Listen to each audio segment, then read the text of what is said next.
মনে হয় আদার স্টেটের সঙ্গে পশ্চিমবঙ্গের মিল খাবে না, এইটুকুই বলবো। কটা পাবে? 15টা ধরুন। টিএমসি জিতবে এবারও আপনার মনে হচ্ছে? হ্যাঁ, মুখ কথা বিজেপির। মানে বিজেপি কি আসতে পারে? না, আসতে পারবে না। এই ধর্মের রাজনীতি নিয়ে করলে কি আসতে পারবে কখনো? এবছর কি টিএমসি থাকছে? অতি অবশ্যই থাকবে। পেতে পারে, পেতে পারে তা নয়, পেতে পারে। পাবে, গোটা 50 পাবে। ওটা 50 পেতে পারে। হ্যাঁ, পেতে পারে। Negative? Yeah. Why? I don't see any like constructive reason for BJP to be like voted here. There's nothing. They have done nothing for the people, just for the.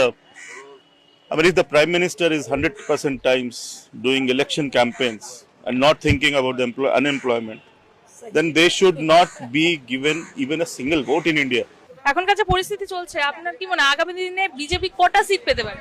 দেখুন, খবর দেখা হয় আর জনগণের যেটা প্রতিফলন সেটা তো আলাদা। হ্যাঁ, কারণ তারা তো এখন তো সেই চাওয়া পাওয়া রাজনীতি হয়েছে না, যে দল বেশি দিতে পারবে তাদের দিকেই। আমরা বিহার ইলেকশনেও দেখেছি, তার আগে ওদের বাজেট দেখেছি, ঠিক আছে। আরও কিন্তু মনে হয় আদার স্টেটের সঙ্গে পশ্চিমবঙ্গের মিল খাবে না, এইটুকুই বলবো। কি খাবে না মনে হচ্ছে এটা? তার মানে টিএমসি? সেটা আপনি বুঝে নেন। Thank you. আমার এই আজকে আইডিয়া 30 থেকে 40টা ম্যাক্সিমাম। 30 থেকে 40টা কেন মনে হলো? মানে বিজেপি কি আসতে পারে? না, আসতে পারবে না। এই ধর্মের রাজনীতি নিয়ে করলে কি আসতে পারবে কখনো? পশ্চিমবাংলার মানুষ অনেক সচেতন। ধর্মের রাজনীতিতে পশ্চিমবাংলার মানুষ বিশ্বাস করে না। তাহলে বিজেপি মানে কোন কোন স্টেটে তাদের আধিপত্য ফলাতে পারে? যারা যেসব স্টেটগুলোতে আছে, আনফল গভর্নমেন্ট যেখানে আছে সেখানেই আছে সব। মানে এবছর কি টিএমসি থাকছে? অতি অবশ্যই থাকবে। টিএমসি থাকা কি আবশ্যক আমাদের দেশে, আমাদের রাজ্যে? অবশ্য কিনা জানি না, কিন্তু এখন আমাদের দরকার আছে এটা। টিএমসি এখন নিশ্চিতভাবে হ্যাঁ দরকার আছে। কি বলবো? কটা সিট পেতে পারে বা জেতার কোনো কি পসিবিলিটি আছে? না না না, সেরকম নেই। বিজেপি কটা সিট পাবে তাও মনে হয়? কটা পাবে? 15টা ধরুন। 15টা পাবে। আচ্ছা, তার বেশিও পেতে পারে না? না, পসিবিলিটি নেই? সেগুলো না ধরারই মধ্যেই।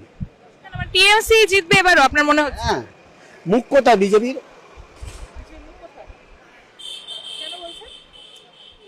এই তো সব গট আপ গেম চলছে, দেখছেন তো সব মিলে জুলে সরকার।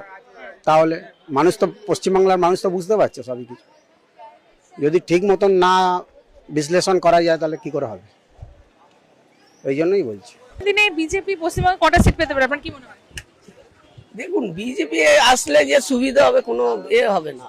এবার দিদিকেও তো আমরা এর নিয়ে কি হলো, পশ্চিমবাংলা আরো ক্ষতি হচ্ছে, বিজেপি আসলে আরো ক্ষতি হবে আমাদের।